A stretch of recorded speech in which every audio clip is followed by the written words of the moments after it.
being independent versus me working radio side of things. What is your sentiment on that? Because you always tell me you enjoy how I have it, and I tell you I enjoy the way your shit is. Yeah, I think I think you can do both. Okay. Unfortunately, or not even unfortunately, in the moment, I'm just not able to do both right now. Yeah. You know what I'm saying? So I always tell people, man, if you can, like, have your job and do what you love, it's just the same. It's the same thing. It's like somebody having a 9 to 5, and then after having 9 to 5, they have their business on the side. You know what I'm trying to say? Yeah. The same thing. So it's like, for me, I know how lucrative, not even just money wise, I know how beneficial radio is because so many people are walking in them doors, and you can meet people every day or every week. You know what I'm trying to say? Versus on the independent side, it's like, man,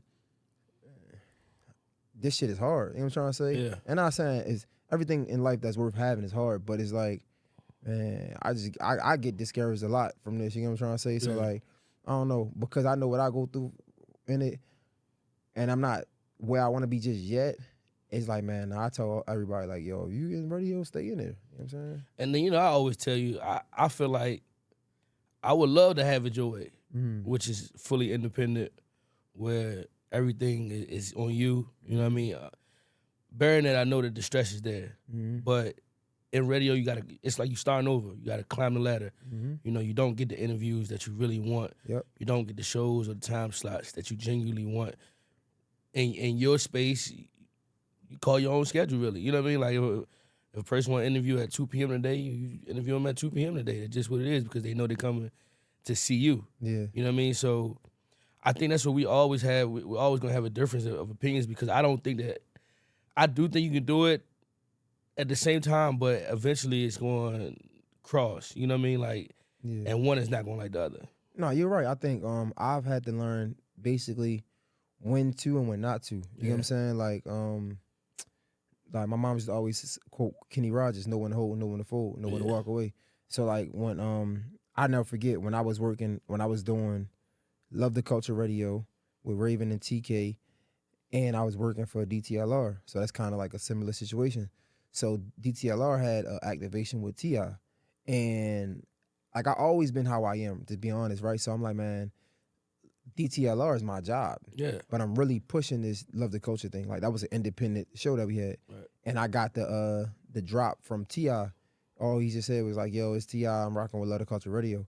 And I remember somebody saying like, you can't do that because that's a conflict of interest. And I don't think I understood it then, but I understand it now, because it's like, bro, at the end of the day, you need to take care of business. First. Like, he's here. This is for DTLR business. Yeah. And I get that. You get what I'm trying to say? So I mean, I know it can be a conflict of interest sometimes, and I do enjoy being able to do it myself, but that's why I didn't even, that's why I say I don't care, because I really don't. I wouldn't mind, you know what I'm saying? Like, I wouldn't mind working there, but I say I don't care because I really don't care to work my way up a ladder just for them to be able to fire me, right? Like, because think about it, people stay in radio that's a great job to have if you full-time. People stay in radio for their whole life. You know what I'm saying? So I'm going to be somebody backup for the rest of his life, and then when I do get a chance to have my own show, you could just throw me to the wayside whenever you feel like it, and if I do something wrong that you don't agree with, you know what I'm trying to say? So it's like, I don't really care for it. It's a job, though, and it's a job that I'm in a space for, so hell yeah, I would still work for radio, like, for sure. I think that both grinds are a grind at the end of the day. You know what I mean? Like, the hope to give like a Monday through Friday show is a hope that we all, I think, in the media space had at one point in our lives, whether you still have it or you don't have it.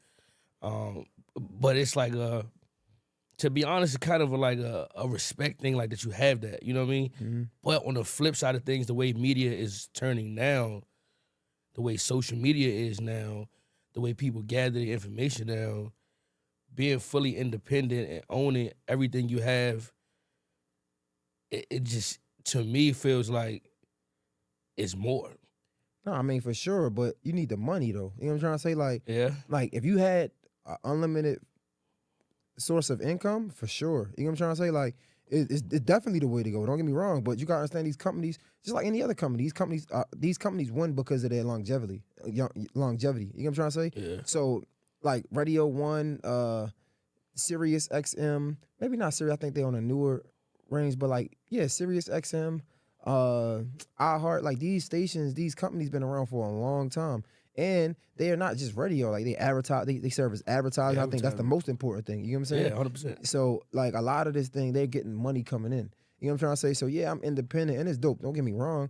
But sometimes I need to make the moves that the big boys are making, but I'm unable to because I don't have the funds. You get what I'm trying to say? If that makes sense. Like, give me an example. Like, for example, I think a lot of we starting to see podcasts go into this, when we talked about a little bit, this weird space of like, not weird, but more people are understanding the business behind podcasting.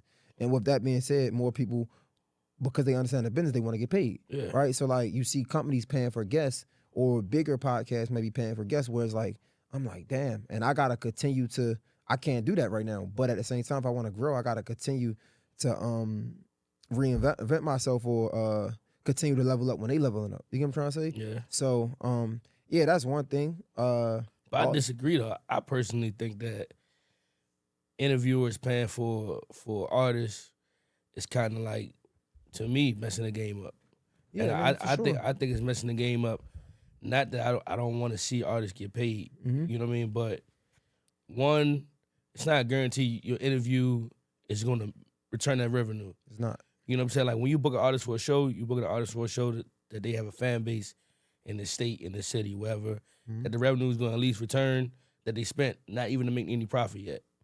I think that in itself is an issue that nobody's going to really talk about. I think the next thing is also, once you pay, or once you get paid and you sit in that chair, you got to sit here and answer all my questions. So if I ask you an off-the-wall question, it's no PR no more. You know what I mean? It's nobody tell me, no, you can't ask this, you can't ask that. I paid you. I don't want to hear you what I can't ask. I personally think that paying is messing the game up. No, I mean, I can see that. I definitely understand that. I thought that at one time, but again, I just feel like I'm not. I don't really look at myself as like just this interviewer no more. You know what I'm trying to say? And I think that's a part of being independent. So when I'm thinking about growth in my company, I'm looking at how other companies are growing. And like I think I told you, I seen a point where Breakbeat was paying Boosie to get on Funny Marco, to do Funny Marco show, right? Yeah. And when I saw that, I'm like, okay. Then I seen Joe Budden paying Dr. Umar to be on his show. I'm like, okay. So clearly these companies are doing it. And yeah, would it be dope to get them for free? For sure. But I see that the market already, like the market, he set the market for his value, and they are paying it. So I'm like, okay, cool. Then maybe I need to get on board. I think it was one time I dropped the ball on a Boosie interview because I ain't had a bag. He only charged me like $5,000. Whole time, I'm thinking these niggas, like, he be charging like 40 now. You know what I'm saying? So I could have been had that whole time. I ain't have it. But anyway, I said it to say, you right, I get it. But at the end of the day, just like the show thing, they getting paid for that name and likeness. They go to a concert because they got fans. You know what I'm saying? But it's still up to the venue to bring people out. Same with the podcast. Like, you only having them because they got motion.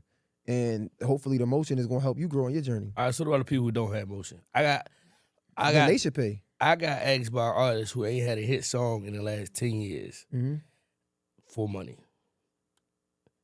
I mean, shit, you look at people like Hurricane Chris.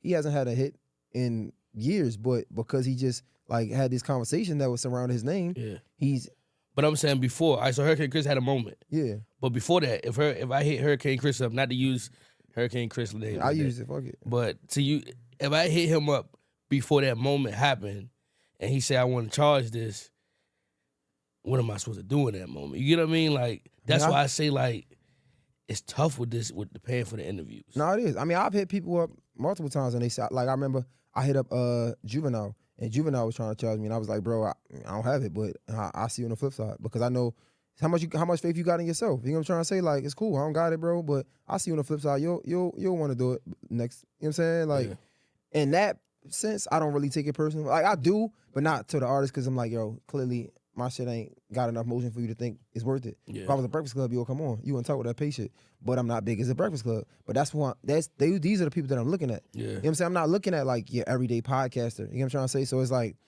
I'm always looking at like, all right, what I gotta do to get to that next level. So like, and the next level for me is like Charlemagne, Joe, Joe Rogan, you know what I'm saying? Like people like that. So it's like, man, these companies is doing it. So